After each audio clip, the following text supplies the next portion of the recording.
이 시간에는 로마서 14장 1절부터 6절 말씀까지 읽었습니다. 오늘은 로마서 62번째 시간으로 부제목은 믿음이 연약한 자를 받으라 입니다. 믿음이 연약한 자를 받으라. 오늘 본문은 상대적으로 성숙한 사람과 연약한 사람 사이에 어떻게 관계를 맺고 살아가야지 되는가에 대한 설명을 해주고 있습니다. 이 부분에서 우리가 잊지 말아야 할 사실은 여러분, 우리가 믿음이 성숙한 사람이든 믿음이 연약한 사람이든 공통점이 있어요. 뭡니까? 하나님을 믿는다는 점에 있어서는 동일해요. 믿음이 뭐예요? 믿음은요, 그 사람이 살아가는 삶의 방향이 하나님을 향해 있다는 거예요. 그러니까 내 삶의 방향이 하나님을 향해 있지 않으면 믿음이 없는 거예요. 내 삶의 방향이 하나님을 향해 있으면 믿음이 있는 겁니다. 따라서 내 삶의 방향이 하나님을 향해 있는 가운데 어떤 사람은 믿음이 좀 성숙할 수 있어요. 근데 어떤 사람은 믿음이 약할 수 있어요. 그러나 그 삶의 방향이 하나님을 향해 있다는 점에 있어서는 차이가 없습니다. 예. 만약에 나는 내 삶의 방향이 하나님을 향해 있지 않아, 그러면 오늘 말씀과 상관이 없는 사람이에요. 예. 따라서 오늘 이 본문을 살펴보는 동안에 믿음이 연약한 사람을 하나님을 믿지 않는 사람과 혼동하면 안 돼요. 믿음이 약한 사람과 하나님을 믿지 않는 사람은 달라요. 달라. 혼동하면 안 돼요. 자, 이걸 일단은 전제로 하고, 자, 본문 1절을 보겠습니다. 본문 로마서 14장 1절을 보면 뭐라고 시작하느냐? 줄친 것만 읽겠습니다. 시작. 믿음이 연약한 자를. 여러분, 우리 주변에는 믿음이 연약한 사람들이 있습니다. 그런데 여러분 한번 생각해 보세요. 이 사람이 믿음이 좋아? 아니, 이 사람이 믿음이 약해? 그 기준이 뭐예요? 예? 이 사람이 믿음이 좋다? 이 사람이 믿음이 약하다? 기준이 뭐예요? 가만히 보면 그 기준이요, 자기 생각이에요. 자기 주관적으로. 예? 주관적으로. 무슨 교회에서, 학교에서처럼 막 시험을 봐가지고 뭐 80점 이상은 믿음이 좋은 사람, 80점 이하는 믿음이 약한 사람, 뭐 이러면은 분명할 텐데 그게 없잖아요. 그러니까 이 사람의 믿음이 좋은 믿음인지 아니면 연약한 믿음인지 그 기준이 표준화되어 있지 않기 때문에 구분이 어려워요. 네? 그러니까 저 사람은 참 믿음이 좋아, 저 사람은 참 믿음이 약해, 이 판단의 구분의 기준이 철저하게 자기 생각이거든요. 그런데 여러분, 내 생각이 100% 맞아요? 안 맞아요? 이게 문제예요. 내 생각이 100% 안 맞아요. 예? 그러다 보니까 하나님의 판단과 내 판단이 다를 수가 있어요. 그렇죠? 성경에 보면 한 여인이 300데나리온이나 되는 비싼 향유가 들어있는 옥합을 예수님께 가지고 와가지고 그걸 깨트려가지고 예수님 발에다 부었어요. 여러분, 300데나리온이면 얼마나 비싸냐면 1데나리온이 장정 하루 품삯이에요. 그러니까 이걸 20만 원으로 계산하면 얼마예요? 예? 20만 원으로 계산하면 6천만 원이에요. 그렇죠? 6천만 원. 예. 굉장히 비싼 돈이에요. 그걸 갖다가 예수님 발에다가 맞나? 20만, 200만, 2천 맞죠? 제자들이 근데 그 모습을 보고 여러분 같으면 안 그러겠어요? 만약에 어떤 사람이 와가지고 여기서 6천만 원짜리 향유를 깨가지고 말이에요, 아, 나 하나님 앞에 보드린다고 이 앞에 강단에다가 쭉 붓고 다녀요. 그러면 저부터도 속으로 올 거예요. 우린 교회가 2,800이 빚이 있는데 차라리 저거 팔아가지고 빚 갚아주면 얼마나 고마워? 저부터 그런 생각할 거예요. 그러니까 예수님의 제자들이 그 모습을 보고 아니 어떻게 저렇게 어처구니 없는 짓을 할까? 그러면서 그 여인의 행동을 잘못됐다고 판단한 거예요. 잘못됐다고. 그런데 예수님의 평가는 달라요. 뭐라 그래요? 복음이 전해지는 곳에는 어디든지 이 여자가 행한 행동도 같이 전해질 것이다. 칭찬하셔요. 칭찬. 예. 다르죠, 생각이. 여러분, 예루살렘 성전 입구에는 헝금함이 있었어요. 그 헝금함이 어떻게 생겼냐? 큰 나팔 모양이에요. 자, 그런데 여기에다가 사람들이 금화, 은화, 동화 이런 돈을 갖다가 땅 넣으면 어떻게 할까요? 그 돈 내려가는 소리가 하나 넣으면은 단조롭겠죠? 땡그당 땡그당 땡그당.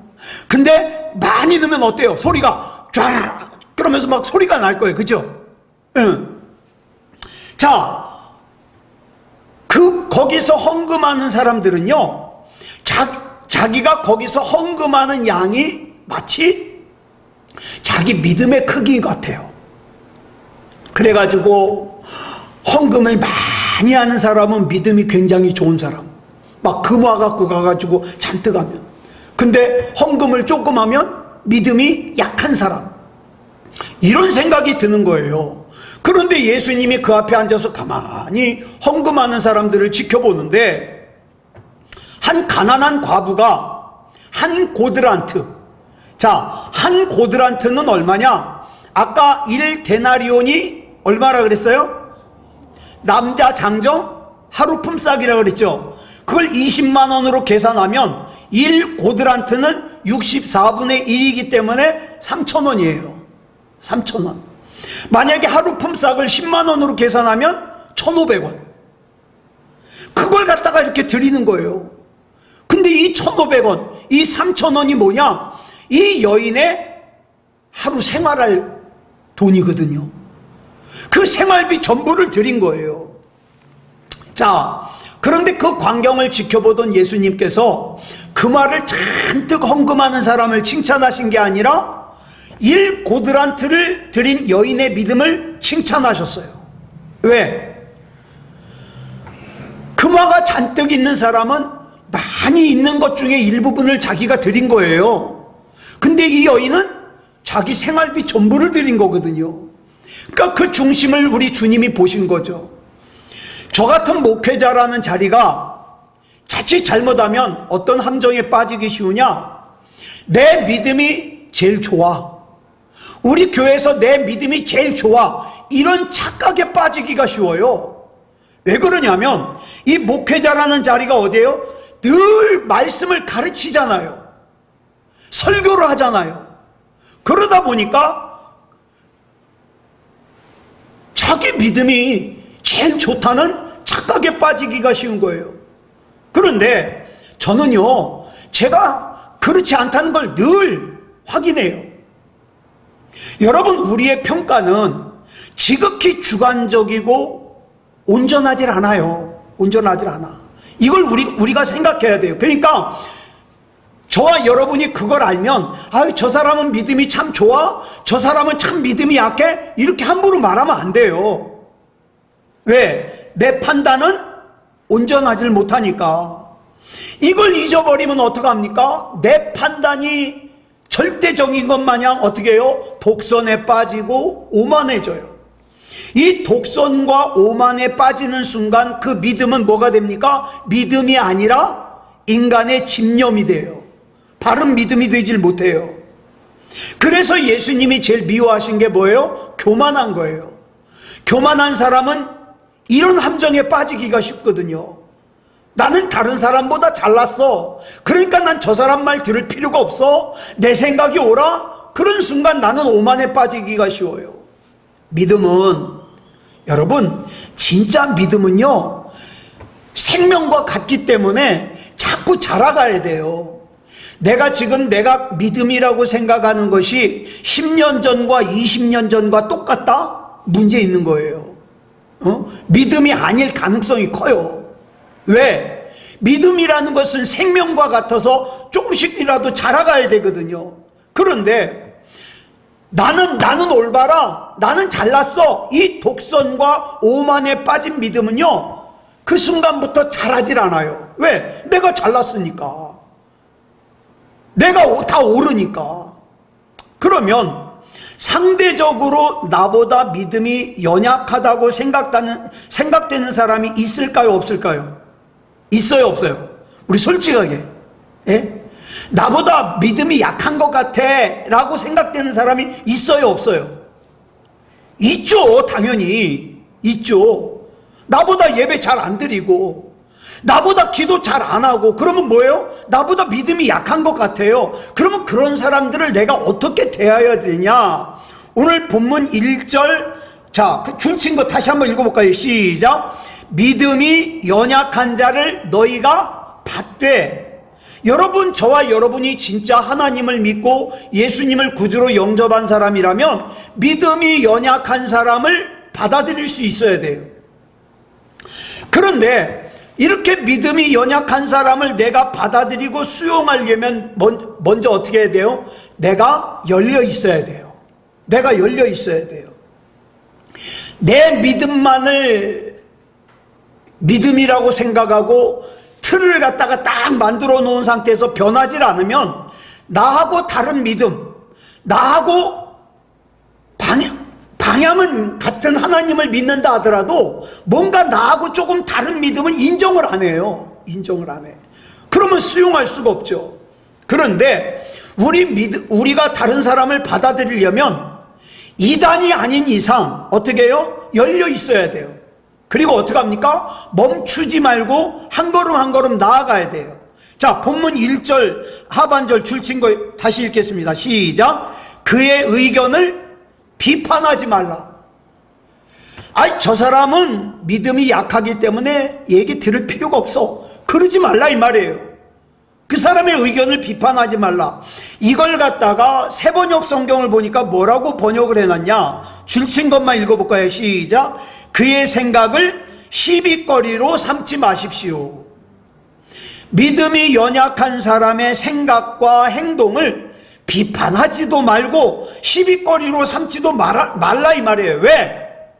아까 말씀드렸죠. 그들도 삶의 방향이 하나님을 향해 있거든요. 하나님을 믿거든요. 그러니까 삶의 방향이 하나님을 향해 있으면 언젠가는 그들의 믿음도 성숙해져요. 그러니까 비판하지 말라는 거예요. 그러면 연약한 믿음과 성숙한 믿음의 차이가 뭘까요? 예? 그럼 쉽게 말해서 믿음이 좋은 것과 믿음이 약한 것의 차이가 뭐예요? 중요한 거 알려드릴게요. 믿음이 약한 것과 믿음이 좋은 것의 차이가 뭐냐면 형식과 본질의 차이예요. 예? 여러분이 예배를 드릴 때 형식만 중요하게 여긴다, 믿음이 약한 거예요. 그런데 예배의 본질, 즉 나는 오늘 이 예배를 통해서 하나님의 음성을 들어야 돼, 나는 이 예배를 통해서 하나님과 더 깊이 교제해야 돼, 그러면 믿음이 좋은 거예요. 성숙한 인생을 살고자 하는 사람은 인간의 내면과 본질적인 인간성을 자꾸 갖고 가야 돼요. 하나님 안에서, 하나님의 말씀으로. 그러나 그렇지 못한 사람은 거치장만 신경 써요. 아유, 다른 사람들이 나를 믿음 좋은 사람으로 봐줄까? 아이, 나 믿음 약한 사람으로 볼까? 다른 사람들 시선만 의식하지 하나님께서 나를 어떻게 보시는지는 관심이 없어요. 이건 믿음이 약한 사람이에요. 성숙한 신앙을 지닌 사람은 형식적인 것을 떠나서 늘 본질을 바라보고 본질 앞에서 바로 살라 그래요. 하나님 말씀 앞에서, 하나님의 인도하심 앞에서. 그런데 아까도 말씀드렸지만 미숙한 신앙, 연약한 신앙은 형식을 중요하게 여기죠. 형식. 그 형식에 얽매이기 때문에 어떤 사람은요, 수십 년 교회를 다녔는데 신앙생활의 본질을 한 번도 경험해 보지 못한 사람들이 있어요. 있어. 이렇게 미숙한 신앙 상태에 있는 사람이라 할지라도 어떻게 해요? 그 사람을 받아들이고 그 사람의 생각이나 그 사람의 행동을 갖다가 시비하지 말아라. 이 뜻이죠.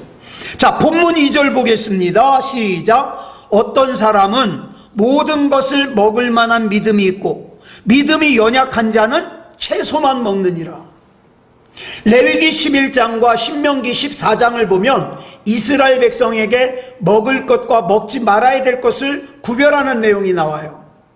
자, 근데 저는 이 내용만 보면 돌아가신 저 평화교회 이기원 목사님이 생각이 나요. 자, 이기원 목사님이 생신 때만 되면 교회에서 개를 한 마리씩 잡았어요. 그래가지고 그 개 수육을 갖다가 고기를 발라가지고 막 사무실에 잔뜩 갖고 와요. 그래가지고 개고기를 먹었었어요.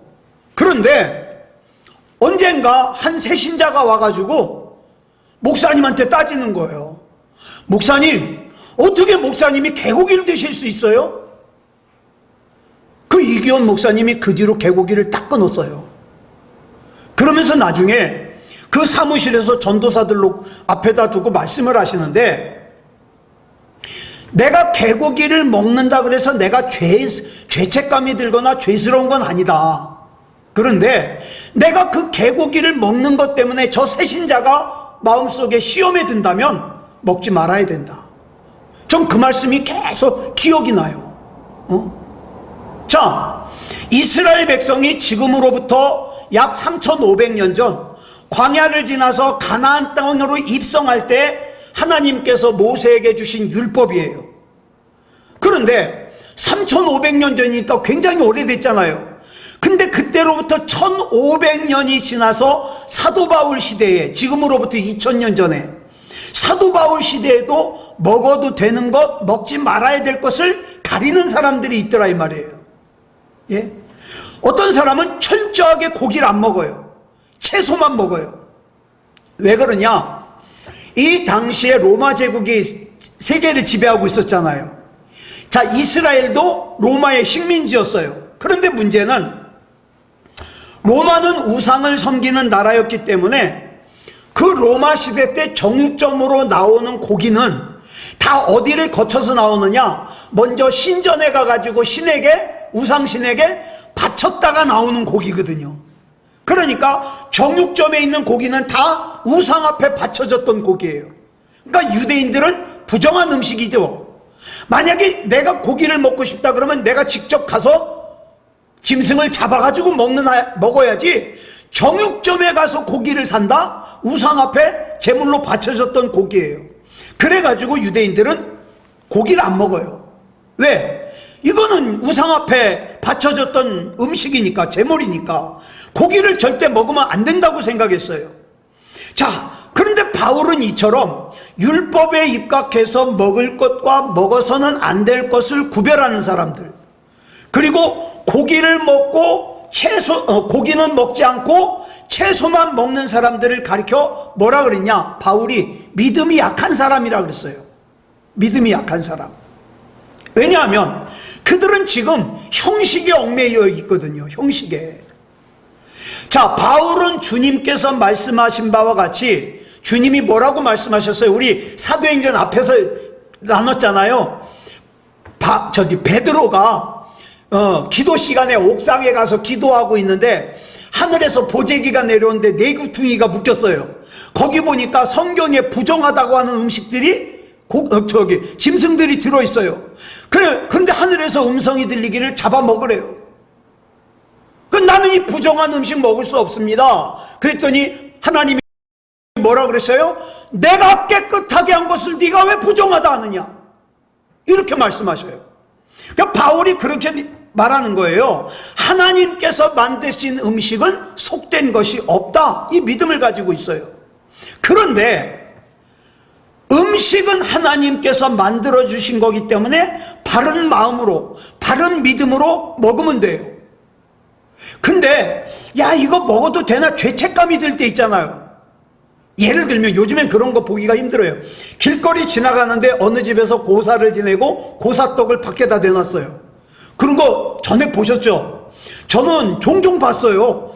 고사떡, 시루떡을 갖다가 딱 놨는데 그것만 놓은 게 아니라 거기다가 1,000원짜리 3장을 껴놔요. 그럼 전 지나가다 그럼 가져가도 되거든요. 그럼 1,000원짜리 가져가고 떡은 싸갖고 가서 먹고. 근데 미신을 믿는 사람들은 절대 그거 안 건드려요. 왜? 그거 가져가면 그 집안에 있는 귀신 내가 다 몰고 가거든요. 그러니까 저 어렸을 때는 종종 있어요, 문 앞에. 자, 그런데 그걸 먹으면서 아 이거 찝찝한데? 그러면 먹지 마라 이 말이에요. 먹지 마라. 음식은 바른 마음으로 바른 믿음으로 먹는 거다. 따라서 바울에게 있어서 문제가 되는 건 뭐냐? 뭘 먹느냐가 아니에요. 그럼 뭐냐? 왜 먹느냐예요. 왜? 내가 무엇을 먹든지 그 음식을 먹는 목적이 내가 힘을 내어서 하나님의 영광을 위해서라면 바울에게는 못 먹을 것이 없다.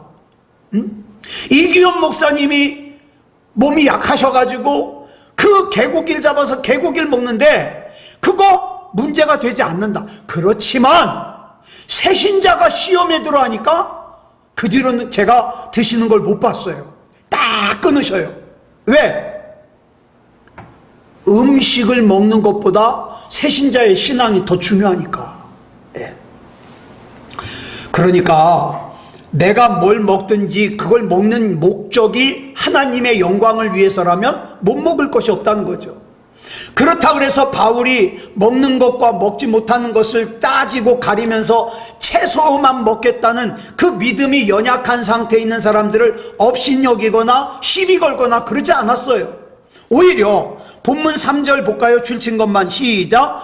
먹는 자는 먹지 않는 자를 업신여기지 말고 먹지 않는 자는 먹는 자를 비판하지 말라.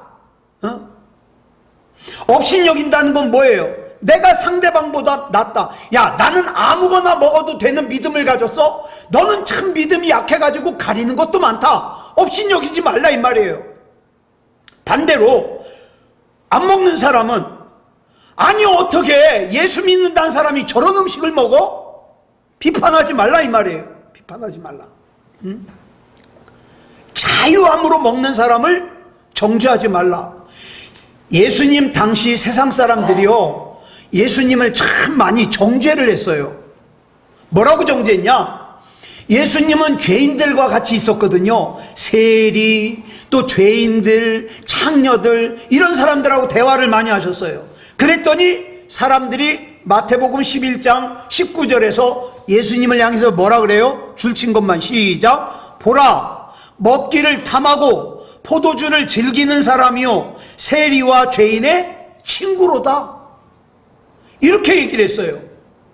자, 믿음으로 먹는 사람이나 믿음으로 먹지 않는 사람이나 서로 업신여기거나 비판하지 마라. 순대 먹는 사람이 순대 먹지 않는 사람, 예? 아이 성경에 피 먹지 말라 그랬는데 어떻게 순대를 먹어? 비판하지 말라 이 말이에요. 개고기 먹는 것 갖고도 서로 비판하지 말라 이 말이에요. 내가 그걸 먹을 때 마음이 부담스럽고 찝찝하면 안 먹으면 되는 거예요. 예? 안 먹으면. 자, 그러면 본문 3절 하반절 보겠습니다. 줄친 것만 시작. 이는 하나님이 그를 받으셨습니다. 이거 굉장히 중요한 말씀이에요. 저와 여러분이 하나님께서 받으신 사람을 갖다가 정죄하거나 비판하면 안 돼요. 여러분, 우리 특히 교회 안에서 누군가 미워하면 안 돼요. 특히 안 돼요. 왜? 그 사람을 하나님이 받으셨거든요. 하나님께서 받으신 그 사람을 내가 미워한다? 큰일이죠. 절대 하면 안 되죠. 자, 여기서 이는 하나님이 그를 받으셨다. 그가 누굴까요? 믿음으로 먹는 사람 더하기 믿음으로 먹지 않는 사람 다 합쳐서예요. 어느 쪽이든지 하나님께서는 기꺼이 받아주신다. 그러므로 비판하지 말라 이 말이에요. 비판하지 말라. 그러면 이제 또 이런 생각을 하죠. 아, 나는 술을 마시면서도 마음이 편해? 나는 술을 마시면서도 죄책감이 없어? 요건 또 이제 문제가 달라지죠. 네. 자, 그러면 이렇게 양쪽 모두를 받아주시는 이유가 뭔가? 그들이 다 하나님을 믿는 사람이요 그들의 삶의 방향이 하나님을 향해 있기 때문에 내가 먹지 않는 사람도 뭐 때문에 안 먹어요? 하나님 때문에 안 먹은 거예요. 먹는 사람은 하나님 때문에 먹는 거예요. 내가 하나님 때문에 자유하니까. 그러니까 비판하지 마라 이 말이죠. 자, 본문 4절 줄친 것만 보겠습니다. 시작. 남의 하인을 비판하는 너는 누구냐? 도대체 남의 하인을 무슨 자격으로 비판할 수 있느냐 이 말이에요. 옛날에 집에 하인을 둔 집들이 있었잖아요. 자, 그런데 그 주인에 따라서 그 집의 하인들이 좀 행동이 달라요. 예를 들어서 A라는 집의 사람들은 만나면 그 집은 군인 출신이기 때문에 인사를 어떻게 합니까? 거수경례를 해요. 하인이 주인을 만나면 거수경례를 해요. 근데 B라는 집은 어떻게 해요? 고개를 숙여서 인사해요. 자, 그런데 지나가다가 B라는 집의 주인이 A라는 집의 하인을 딱 만났는데 하인이 어떻게 하고 인사하고 가요? 거수경례를 딱 하고 가요. 그랬더니 B라는 집의 주인이 저 버르장머리 없는 놈. 아니, 옆에 사는 높은 사람을 봤으면 고개를 숙여야지. 그렇게 욕할 수 있냐 이 말이에요. 왜? 그 집 하인은 그 집 주인을 따라가거든요. 그러면 그 하인의 행동은 누가 책임져요? 주인이 책임지는 거예요. 비판하면 안 된다는 거죠. 자, 줄친 것만 또 보겠습니다. 시작. 그가 서 있는 것이나 넘어지는 것이 자기 주인에게 있음에, 그러니까 주인 책임이라 이 말이에요. 하나님과 인간과의 관계도 마찬가지예요. 자, 하반절 보겠습니다. 줄친 것만 시작. 그가 세움을 받으리니 이는 그를 세우시는 권능이 주께 있음이라. 저와 여러분이 진짜 하나님의 사람이라면 저와 여러분 세우시는 분이 누구예요? 하나님이세요. 그러니까 두려워할 필요도 없고 염려할 필요도 없고 걱정할 필요도 없어요. 나는 그저 하나님 안에서 내가 할 거를 하면 하나님이 나 책임지시는 거예요. 우리 삶의 초점이 하나님께 맞춰져 있다면 우리의 믿음이, 여러분, 우리 믿음이 항상 좋아요? 연약할 때가 있잖아요. 막 시험 들 때, 불안할 때, 두려울 때, 의심될 때 있잖아요. 그럴 때도 어떻게 합니까? 내 주인 되시는 하나님께서 내 믿음을 성숙하게 세워주신다 이 말이에요. 왜? 나는 하나님 거니까. 하나님 집안 사람이니까. 하나님께서 하나님의 인격으로, 하나님의 품성으로, 하나님의 자비하심과 사랑으로 우리의 삶을 채워주셔서 우리가 날마다 하나님과 나 사이의 관계에 있어서 본질 가운데 설 수 있도록, 우리가 수요일 예배를 드리던 금요일 예배를 드리던 주일 예배를 드리던 이거는 하나님과 나와의 관계야. 나는 이 시간 하나님의 음성을 들어야 돼. 나는 하나님과 더욱더 가까워져야 돼. 집에서 성경 말씀을 읽을 때에도 하나님 이 시간 하나님 음성을 듣게 해주시옵소서. 하나님의 음성을 듣고 하나님의 뜻대로 살게 해주시옵소서. 내 본질이 하나님의 본질과 맞아져야 된다 이 말이에요. 왜냐하면 하나님께서는 우리의 주인이 되실 뿐만 아니라 우리를 성숙하게 세우실 수 있는 권능을 지니신 전능하신 하나님이니까. 네. 여러분, 절대 내 마음속에 하나님을 만홀히 여기고서는 하나님의 복을 받을 수가 없어요. 내가 하나님의 복을 받는 첫걸음이 뭘부터 시작하느냐? 내가 얼마나 하나님을 마음속으로 중요하게 받아들이느냐. 여기부터 시작되는 거예요. 주님께서 우리 모두를 성숙하게 세우시는 권능을 베푸시는 분이라는 걸 믿는다면 상대적으로 나보다 좀 믿음이 연약해 보이는 사람이라 할지라도 어떻게 해요? 하나님께서 나를 성숙하게 만드신 것처럼 저 사람도 성숙하게 만드실 걸 믿고 어떻게 해요? 기다리는 거죠. 기다리는 거예요. 우리 감찰회에서 작년에 목회를 새로 시작한 목사님도 있고 또 재작년에 시작한 목사님도 있고 그래요. 근데 참 보면 뿌듯한 게 이 후배 목사님들이요 선배 목사님보다 잘해요. 목회를 참 잘해요.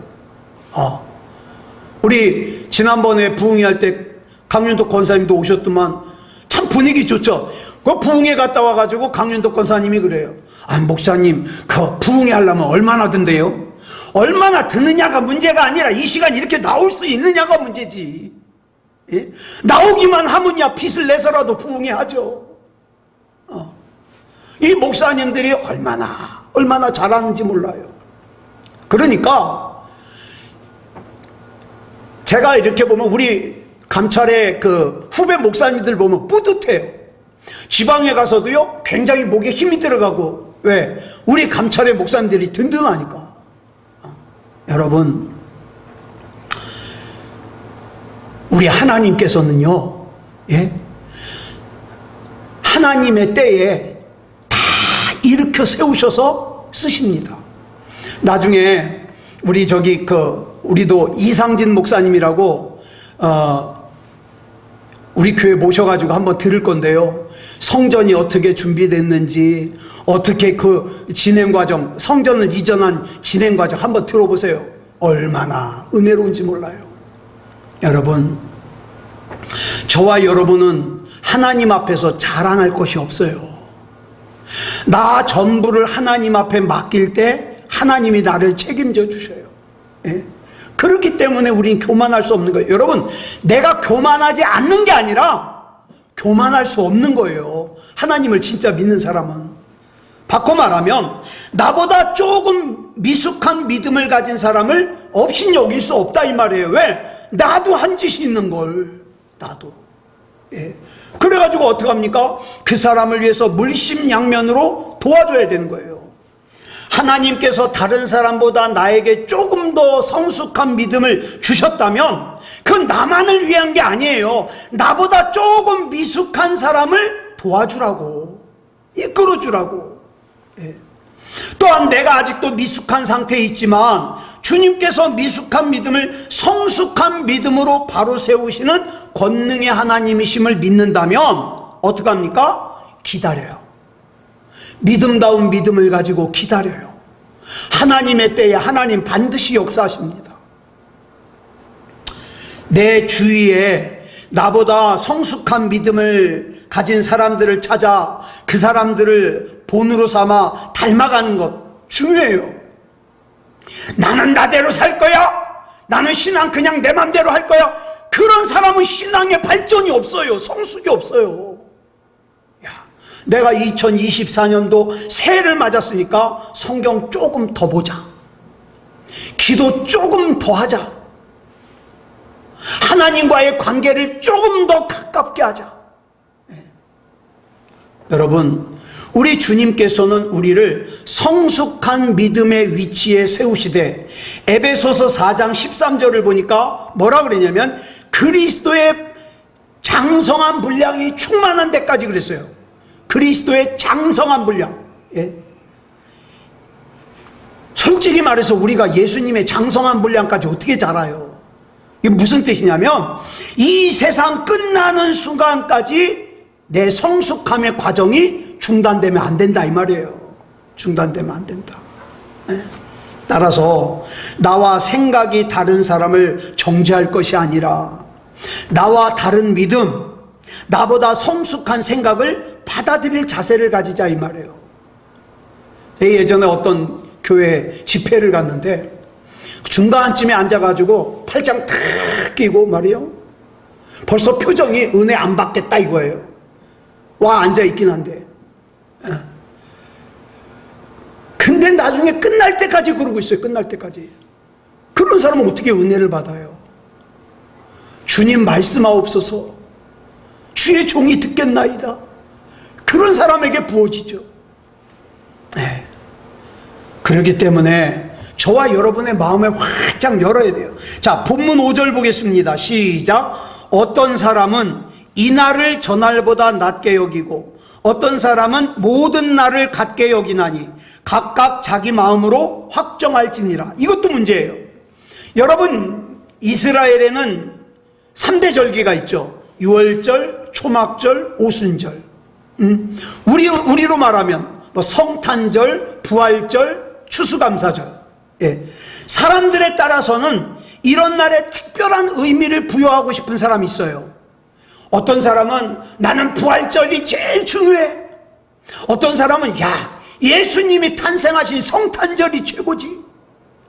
응? 어떤 사람도 이런 사람이 있어요. 아이, 그날만 부활절이고 그날만 성탄절이면 어떡하나? 1년 365일이 다 감사한 성탄절이고 부활절이지. 다양한 사람이 있어요. 어떤 생각을 가졌든지 그 사람 비판하려고 하지 말고 각자의 소신대로 주님과 동행하면서 살면 돼요. 근데 중요한 게 있어요. 뭐냐? 예를 들어서 나는 성탄절이 제일 중요해. 그러면 그날을 갖다가 내가 조금이라도 더 하나님과 가까워지게 살아라 이 말이에요.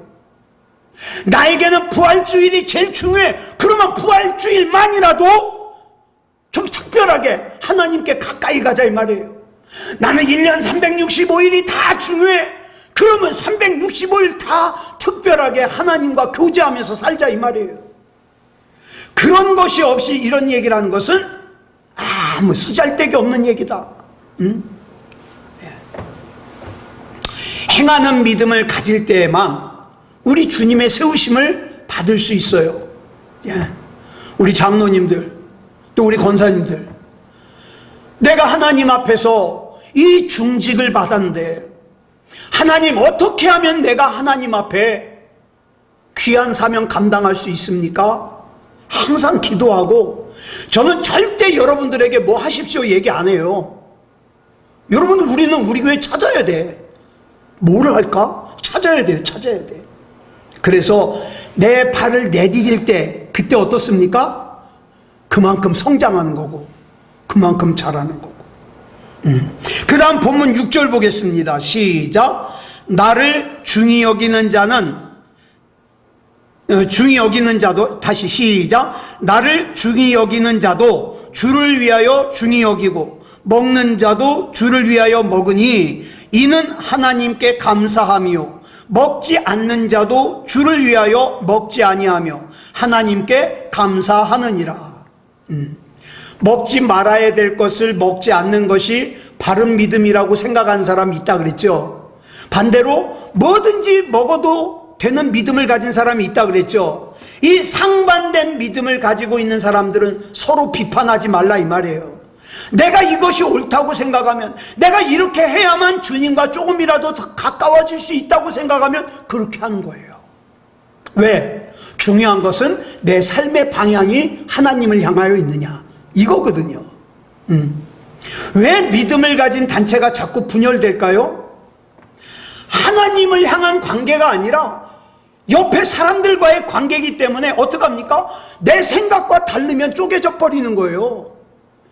내가 저 사람 생각과 다르면 어떻게 해요? 아이고 뭐 여기 아니면 없어 그러고 떠나버리면 되는 거예요. 왜? 하나님과의 관계를 생각하지 않는 거예요.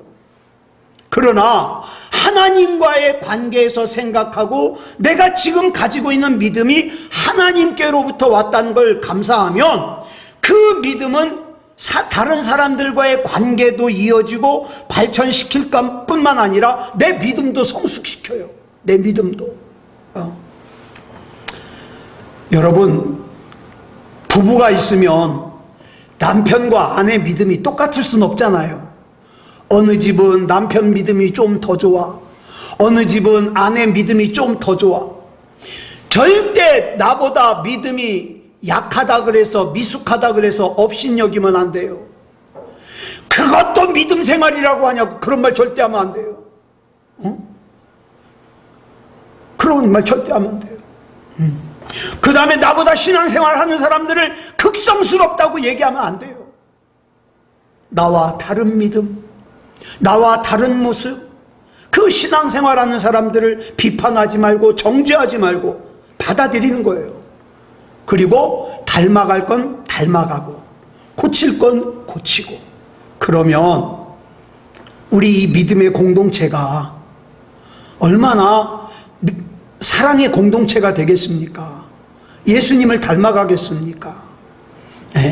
그 교회가 예수님을 닮아가는 교회가 되는 것은 다른 길이 없어요. 그 교회를 구성하고 있는 성도들이 예수님 닮아야 돼요. 그러면 그 교회는 예수님 닮아가요.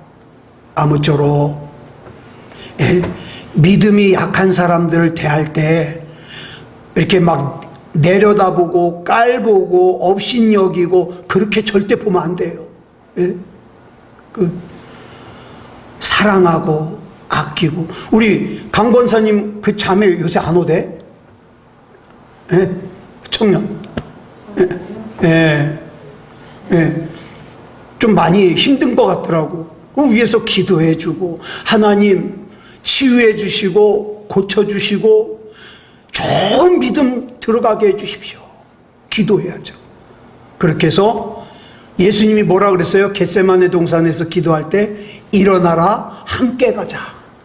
우리 함께 가는 거예요. 하늘나라 함께 가고 복된 길도 함께 가고 아무쪼록 우리 하나님 안에서 그렇게 쓰임받는 저와 여러분이기를 그리스도 예수님의 이름으로 축복합니다. 기도하겠습니다. 사랑의 아버지 하나님 감사합니다. 오늘 이 시간에도 로마서 14장의 말씀을 살피면서 나보다 믿음이 미숙한 사람을 어떻게 대할 것인지 살폈습니다. 하나님, 절대 우리 교만하지 말게 하시고요. 나보다 조금 미숙한 신앙을 가진 사람들을 볼 때 더 사랑해주고 더 아껴주고 더 위해서 기도해 줄 수 있는 예수님의 마음을 가진 우리가 되게 해 주시옵소서. 우리 새소망교회 비록 작은 교회지만 우리 예수님 닮아가기 원합니다. 믿음다운 믿음을 가지기 원합니다. 하나님 붙잡아 주시옵소서. 책임져 주시옵소서. 우리 주님께서 인도해 주실 줄 믿사오며 그리스도 예수님의 이름으로 감사하며 기도드려 싸움나이다. 아멘.